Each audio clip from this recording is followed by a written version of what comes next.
嗰晚機器整晒，得返一個心跳。你用個心跳話我知，我仲喺度。我就係用一個心跳決定咗以下嘅一切。我記得嗰個聲，唔係音樂，唔係奇蹟，只係一下，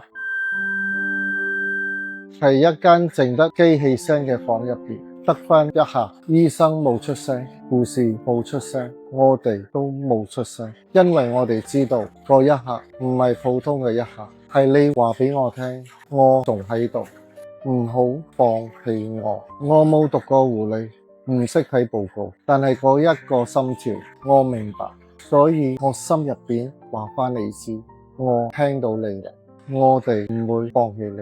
10幾年之後，我依然唔後悔嗰個決定，唔係因為唔容易，係因為嗰一晚你用嗰一個心跳買咗我餘生嘅日子，一下換一世，我覺得好值得。